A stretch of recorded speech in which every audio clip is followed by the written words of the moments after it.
Hello everyone. Welcome back to a YouTube channel. Myself Rashid Aga and ये हमारी जो पूरी प्लेलिस्ट चल रही है प्रोग्रामिंग की है जिसमें हम सी लैंग्वेज से प्रोग्रामिंग सीख रहे हैं एंड करेंटली हमारा टॉपिक चल रहा है एरेज, ये जो कि हमारी यूनिट थर्ड का पार्ट 12 है क्योंकि यूनिट थर्ड में बहुत सारे टॉपिक्स हैं. हमने लूप्स डिस्कस करे, आइट्रेशंस डिस्कस करे, अब हम एरेज डिस्कस कर रहे हैं. बस उसके आई थिंक एक ये हमारी लास्ट सेकेंड वीडियो होगी, फिर उसके बाद हमारा ये यूनिट थर्ड भी फाइनली खत्म हो जाएगी. हालांकि इसमें ज़्यादा भी वाइक्यूज नहीं है क्योंकि वो ना बार बार चीज़ रिपीटेटिवली हो रही है. अगर आपने लास्ट वीडियो नहीं देखी है तो please I highly recommend you कि आप पहले जाके लास्ट वीडियो देखो क्योंकि मैंने वहाँ पे आपको एक PYQ कराया था और एक PYQ आपको ओनली बताया था कि बहुत ज़्यादा जो रिपीट हो रहा है जो कि है difference between structure and union. Because हमने लास्ट टॉपिक जो कंप्लीट करा है वो हमारे स्ट्रक्चर और यूनियन है. अब हम उसके थोड़े एक एडवांस लेवल देखेंगे, थोड़ा एक नया टॉपिक देखेंगे. तो आई होप आप प्रीवियस वीडियोस देख रहे होंगे. तो without wasting any time let's move ahead. Okay, the next topic is enumeration और एनिमेसिंग. ये हालांकि टॉपिक मैं सेकेंड यूनिट में पढ़ा चुकी हूँ बिकॉज ये टॉपिक वहाँ पे भी था, बट ये स्टिल टॉपिक रिपीट हो रहा है यूनिट थर्ड में. यानी कि आप समझ रहे होगे टॉपिक कितना ज़्यादा इंपॉर्टेंट है. ठीक है, एंड इसके बीच में भी बेसिकली ना डिफरेंस वाले क्वेश्चन आए हैं PYQ में कि स्ट्रक्चर यूनियन के बीच में क्या डिफरेंस है, कि एनम और स्ट्रक्चर के बीच का डिफरेंस. ये डिफरेंस वाले क्वेश्चन आएंगे. इसमें कोई कोडिंग क्वेश्चन नहीं आ रहा, बट इसलिए ऐसा मत समझना कोडिंग क्वेश्चन ही आएगा. हम बिल्कुल डीपली जाके पढ़ेंगे. ठीक है, तो क्या है enumeration. Enum is a user defined data type in C. ये भी यूजर डिफाइंड डेटा टाइप है. जैसे आपने देखा स्ट्रक्चर भी यूजर डिफाइंड डेटा टाइप है, आपके यूनियन भी यूजर डिफाइंड डेटा टाइप है, सेम आपका एनम भी है, वो भी यूजर डिफाइंड डेटा टाइप है. It is mainly use to assign a names to integral constants. ये क्यों यूज होता है मेनली? जिससे कि नेम्स असाइन कर पाए इंटीग्रल कॉन्स्टेंट्स को. अब कॉन्स्टेंट्स कैसे?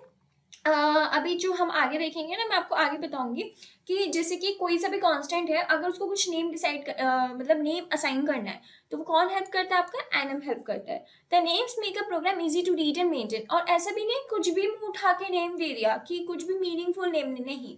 हमेशा नेम मीनिंगफुल होगा सो दैट जो भी रीडर होगा आगे पढ़ने वाला उसको जब वो देखेगा लगेगा ओ ये तो मीनिंगफुल नेम है, लाइक दिस. तो ये मैंने एक डायग्राम से बताना चाहती हूँ जैसे एनम की डिक्लेरेशन, इनिशियलाइजेशन एंड ऑपरेशन कैसे होता है.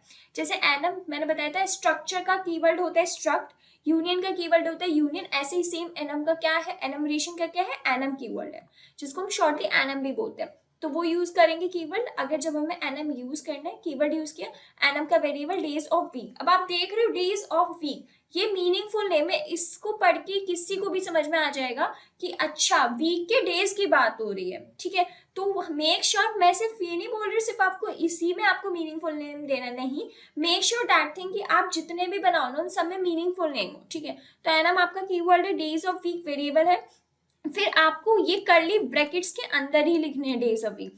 Sunday, Monday, Tuesday, Wednesday, Thursday, Friday, Saturday, this. ये आपके क्या एन्यूमरेटर्स हैं, ये आपके कॉन्स्टेंट्स हैं जो सेपरेटेड है कॉमा से. मैंने बताया था ना it is mainly use to assign a names to integral constants. तो आपके कॉन्स्टेंट्स यही है, उसको नेम भी असाइन कर दिया, वेरिएबल भी दे दिया. ठीक है, अब आप देख रहे हो स्टेट जीरो, सेम एरे का कॉन्सेप्ट यूज होगा. या हालांकि अब आपको बहुत अच्छे से क्लियर हो रहा होगा. पहले वाली चीज मैं मान सकती हूँ क्लियर ना हुई हो क्योंकि हमने यूनिट 2 में एरे का टॉपिक नहीं पढ़ा था, बट आपने अब तो एरे का टॉपिक पढ़ लिया है. तो आपने देखा था एरे के टॉपिक में इंडेक्स नंबर थे जो कि हमेशा इंडेक्स नंबर कहाँ से स्टार्ट हुए थे? जीरो से. तो सेम आपका एनम में कहाँ से स्टार्ट होता है? जीरो से होता है. ठीक है, आई होप अब आपको डिक्लेरेशन समझ में आ गया हो. अगर आपको एनम डिक्लेयर करना है तो कैसे करोगे? एनम कीवर्ड यूज करोगे, उसका वेरिएबल होगा जो कि एक मीनिंगफुल नेम होगा, फिर उसके जो कॉन्स्टेंट्स होंगे वो सेपरेटेड होंगे कॉमा से. ठीक है, इनिशियलाइजेशन क्या होता है? अगर आपको प्रिंट करवाना है तो आपने एनम कीवर्ड लिखा, वेरिएबल का नेम और कौन सा डे वो आपको. ठीक है, ऑपरेशन जैसे आपने लिखा डे इजकल टू वेडनेसडे, तो वेडनेसडे कहाँ पर है? 0 1 2 3, 3 आएगा. ये गलत है, 3 आएगा. ठीक है, क्योंकि हम जीरो से स्टार्ट करें, इसने यहाँ से ही स्टार्ट कर लिए तो 3 आएगा. ओके, यहाँ पे लिख देते हैं.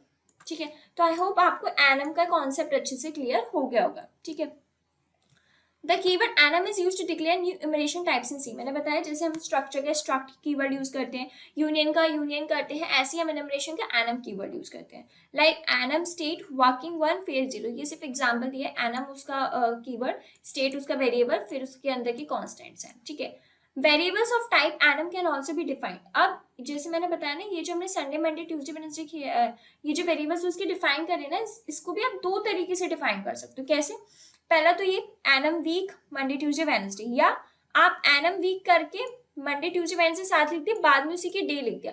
इन्होंने क्या करा, डे को सेकंड उसमें लिखा है, बट नहीं, आप डे को उधर भी लिख सकते हो। तो दो वे है एनम को डिस्क्राइब करने के, उनके वेरिएबल्स को डिस्क्राइब करने के। अब एक छोटा सा प्रोग्राम देखते हैं, ठीक है।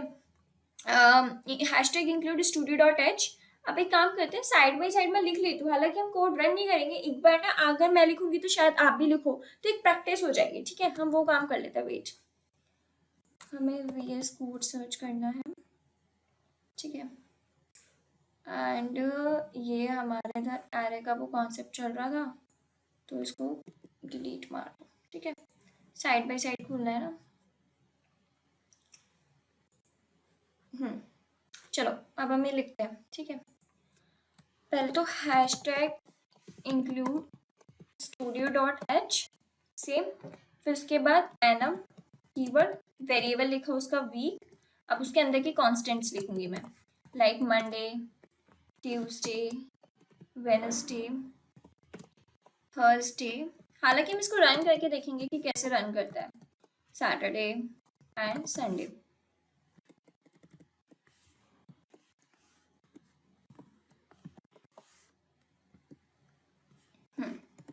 अब हम मेन फंक्शन इंट मेन, आपने वो उसको अब आपने बाहर डिफाइन कर दिया, अब उसको अंदर भी लोगे, एनम वीक डे। अभी पता है आपको ये वाली चीज अच्छे से क्लियर ना हो, ये जो मैंने करा है कि हमने ये बाहर क्यों डिफाइन करा। जैसे हमने एनम का कीवर्ड लिया, वेरिएबल उसका बाहर लिया, फिर उसको कर दिया। अगर हमें मेन फंक्शन में करना है कॉल, तो हमने फिर से एनम का कीवर्ड लिखा है, और जो वेरिएबल है वो लिखा है, और जो डे है वो। आपको हालांकि ये चीज अभी समझनी है, बट जब हम यूनिट 4 पढ़ेंगे ना, फंक्शंस का टॉपिक, उसमें सेम चीज होगी क्या, कि आप जो चीज डिफाइन करोगे ना, वो अपने मेन फंक्शन के ऊपर करोगे। अब वो चीज क्या है, वो मेन फंक्शन के ऊपर डिफाइन हो गई। अब आप चाहते हो आप उसको एक्सेस कर पाओ अपने मेन फंक्शन में, क्योंकि हमने स्टार्टिंग से पढ़ते हुए हैं, जो भी हमारा प्रोग्राम रन होता है वही प्रोग्राम रन होता है जो कि मेन फंक्शन के अंदर होता है। अगर हमें मेन फंक्शन के अंदर का प्रोग्राम चाहिए, रन कराना है, तो अगर हम चाहते हैं वो मेन फंक्शन के ऊपर वाली चीज भी प्रोग्राम में आई, तो हम उससे कैसे कॉल करेंगे, वो ये वे होता है, ठीक है। हालांकि अभी आपको आई थिंक ज्यादा समझ ना आए, बट इट्स ओके, बाद में आ जाएगा। जब हम यूनिट 4 पढ़ेंगे ना, बहुत डिटेल में चीज डिस्कस करेंगे। अब आपको समझ में आ रहा होगा, हर एक टॉपिक ना आपस में लिंक्ड है, तो मैं इसलिए बोलती हूँ कि भाई पढ़ लो ये वाला है, ठीक है। ओके, अब हम इसको पूरा ओपन कर लेते हैं।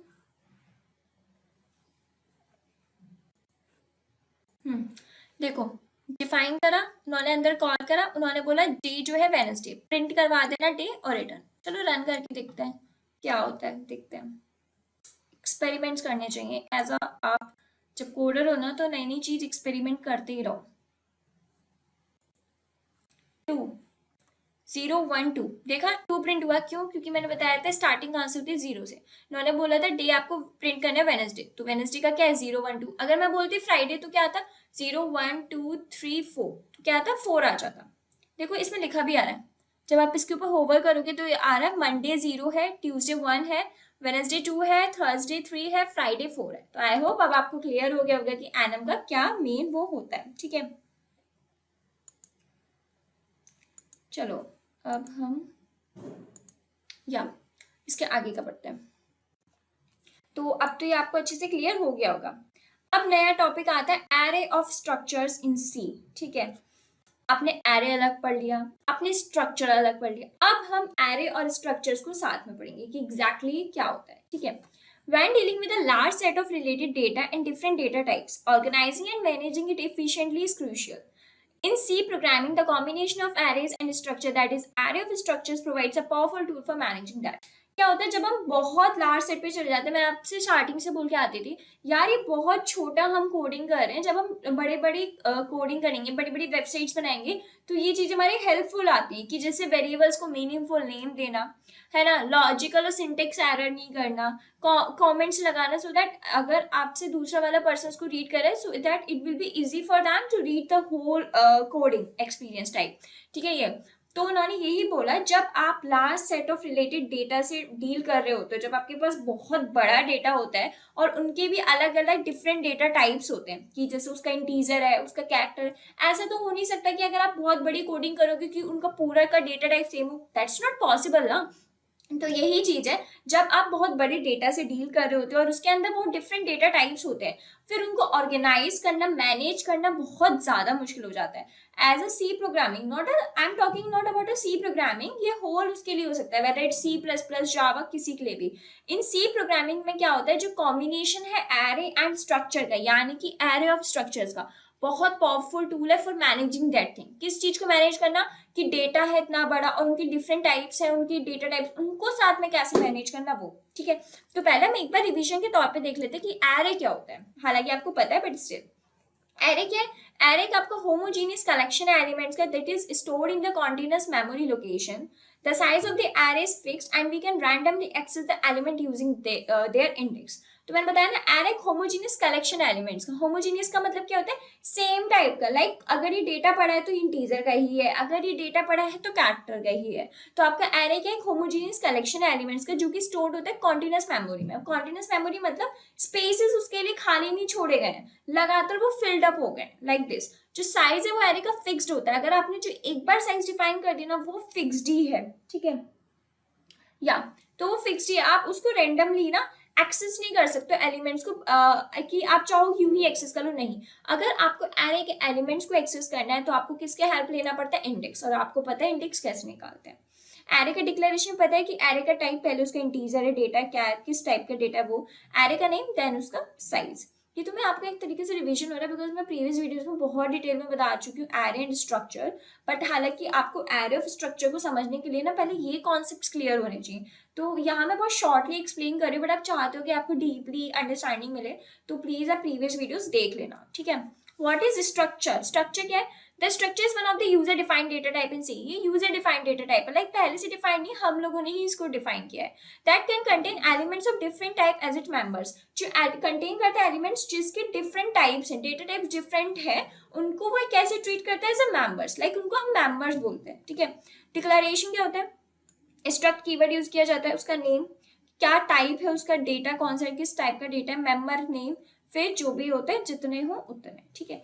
अब बात आती है एरे ऑफ स्ट्रक्चर्स, एग्जैक्टली क्या होता है। An array whose elements are of type structure, ऐसे एरे जिन एरे के ऐसे एलिमेंट्स जिनका टाइप स्ट्रक्चर है। अब कौन होते हैं स्ट्रक्चर टाइप के, यानी कि डिफरेंट डेटा टाइप्स वाले, यानी कि एक डेटा टाइप नहीं है, बहुत सारे डिफरेंट डेटा टाइप्स हैं, is called array of structure. Basically array है आपका, एरे के जो एलिमेंट्स हैं उनका टाइप है स्ट्रक्चर। स्ट्रक्चर क्या होता है, डिफरेंट डेटा टाइप्स, तो वो टाइप है, हम उसको क्या बोलते हैं, array of structure. It is generally useful when we need a multiple structure variables in a program. ये कब बहुत ज्यादा यूजफुल है, जब हमें मल्टीपल स्ट्रक्चर वेरिएबल्स चाहिए होते हैं प्रोग्राम में। हम जब भी चाहिए होते हैं कि यार ये अलग अलग टाइप के होने चाहिए, लाइक इंटीजर अलग, कैरेक्टर अलग, फ्लोट, तो उस टाइम में बहुत हेल्पफुल है। आई होप आपको एरे ऑफ स्ट्रक्चर समझ में आ गया होगा। अब बात आती है कि एरे ऑफ स्ट्रक्चर्स की नीड क्या पड़ी है ऐसी, मतलब यू नो कि इतनी ज्यादा क्या नीड पड़ गई। Suppose we have a 50 employees, suppose कर लो कि हमारे पास 50 एम्प्लॉयज हैं and we need to store the data of 50 employees. So for that we need to define a 50 variables of struct employee type. हमें क्या करना पड़ेगा, हर एक का अलग अलग उनका स्ट्रक्ट एम्प्लॉय का डेटा बनाना पड़ेगा and store the data with in that, उसके अंदर उनका डेटा स्टोर करना पड़ेगा। बट मैं अगर बोल दूं declaring and handling the 50 variables is not an easy task, मतलब मैं बोल दिया ये तो बहुत इजी, इतना नहीं, कुछ डिफिकल्ट। अगर मैं बोलूं कि यार 1000 एम्प्लॉयज का करना है, फिर आप 1000 स्ट्रक्ट के वो बनाओगे एम्प्लॉय का, दैट्स नॉट पॉसिबल ना। आपके पास इतना थोड़ा, 1000 तो बहुत हो गया, इन्फिनिटी भी तो जा सकता है ना, 2000 जा सकता है, 3000 जा सकता है। तो आप ये थोड़ी ना पर्टिकुलर बनाते रहोगे, नहीं। So if we declare the variable this way, it's not possible to handle this, ठीक है। इस चीज के लिए क्या आता है कि आपके we can define an array, एक ऐसा एरे डिफाइन करो जिसका डेटा टाइप स्ट्रक्ट एम्प्लॉय हो, जिससे वो इजिली मैनेजेबल हो पाए। स्ट्रक्ट एम्प्लॉय का अगर डेटा टाइप हो जाएगा, यानी कि उसमें डिफरेंट डेटा टाइप्स हैंडल हो जाएंगे, तो एक ऐसा एरे डिफाइन करो। डिक्लेरेशन कैसी होती, स्ट्रक्ट कीवर्ड नेम होता है पहले, स्ट्रक्चर का नेम, एरे का नेम, फिर उसके एलिमेंट्स, ठीक है। आपको आई थिंक क्लियर हो गया होगा कैसे कि स्ट्रक्ट कीवर्ड तो यूज होने हैं। उसके बाद स्ट्रक्चर का नेम क्या है वो, फिर एरे का क्या नेम है वो, उसके अंदर उसके एलिमेंट्स, ठीक है। Initialization, struct keyword, structure name, array name, उनके एलिमेंट्स, वैल्यू, कि इसकी ये वैल्यू 2, लाइक दिस, ठीक है। ये ना इतना बड़ा टास्क नहीं है, क्योंकि सिंटेक्स तो आपको ना, मैं ये नहीं बोलूंगी रटो सिंटेक्स, आप जितना कोडिंग के हेल्प से प्रैक्टिस करोगे ना, जितना बार बार कोड करोगे उतना आपको सिंटेक्स माइंड में रहेगा, ठीक है। मैं भी आपको पढ़ा दूंगी, माइंड में फ्रेश आ जाएगा। बट अगर आप चाहते हो कि आपके ये माइंड में as a long term memory store है, तो you have to practice daily so that आपके माइंड में ना एक चीज बार बार हिट करेगी, ठीक है। आपका सेम इनिशियलाइजेशन, एक तो इनिशियलाइजेशन भी ये है और एक आपका ये है कि आप पहले ही उसके नंबर ऑफ एलिमेंट्स को डिफाइन कर दो, बाद में उसके ये करो, क्योंकि आप यहाँ क्या कर रहे थे, करते जा रहे थे लाइक कर्ली ब्रैकेट्स का नहीं, मतलब यहाँ कि आप एक के अंदर कर रहे थे, लाइक एक इसका खत्म, दूसरे इसका नहीं, आप एक ही में कर दो ना, ये भी कर सकते हो। दो वे है आपके डिफाइन करने के, ठीक है। तो बस इतना सही था एरे ऑफ स्ट्रक्चर। आपको पहले बहुत शॉर्ट सी ना वो क्लियर होनी चाहिए थिंकिंग कि what is array, what is structures, array का सिंटेक्स क्या है, डिक्लेयर कैसे करते हो, इनिशियलाइज कैसे करते हो, ऐसे आप सिंटेक्स का क्या वो है, कैसे आप उसको डिक्लेयर करते हो, कैसे आप उसको इनिशियलाइज करते हो, राइट। फिर आपका ये आना चाहिए कि आपका एरे ऑफ स्ट्रक्चर्स क्या होता है बेसिकली, क्या नीड पड़ी उसकी, उसको कैसे डिक्लेयर कर सकते हो, कैसे इनिशियलाइज। तो ये हमने सब देखा। अब एक पीवाई की क्वेश्चन देख लेते हैं। Right the advantages of using array, array को यूज करने के क्या एडवांटेजेस हैं।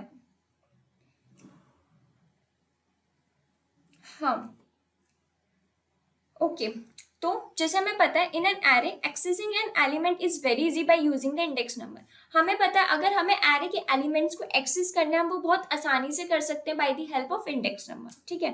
The search process can be apply to an array easily, search process बहुत अच्छे से अप्लाई हो सकती है इजीली। अब सर्च प्रोसेस क्या होती है, हम उसको सर्चिंग बोलते हैं, डोंट वरी नेक्स्ट यूनिट में हम कवर करेंगे।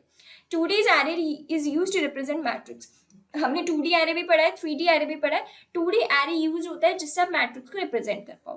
For any reason a user wishes to store a multiple values of similar type, then the array can be used and utilized efficiently. अगर यूजर चाहते हैं कि उसको बहुत सारी मल्टीपल वैल्यूज स्टोर करनी और उनका डेटा टाइप सिमिलर है, देन एरे उसके लिए बहुत ज्यादा use and utilized efficiently.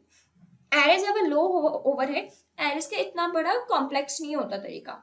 C provides a set of built-in functions for manipulating arrays such as sorting and searching. मैंने बताया ना C के पास ऑलरेडी built-in functions है मैनिपुलेट करने के एरेज को, जिससे आप एरेज को और अच्छे से यूज कर सकते हो, लाइक सॉर्टिंग एंड सर्चिंग, जो कि हम नेक्स्ट यूनिट में पढ़ेंगे। What is sorting, what is searching, because sorting and searching भी ही DSA का टॉपिक है। C supports array of multiple dimension which can be useful for representing complex data structure like matrix. C support करता है array multiple dimension से, जिससे कि आप एक represent कर सकते हो complex data structure जो कि है matrix। तो ये कुछ advantages थे using array के। So this is all for today. I hope आपको वीडियोस अच्छी लग रही होंगी, सारे कंटेंट समझ में आ रहा होगा।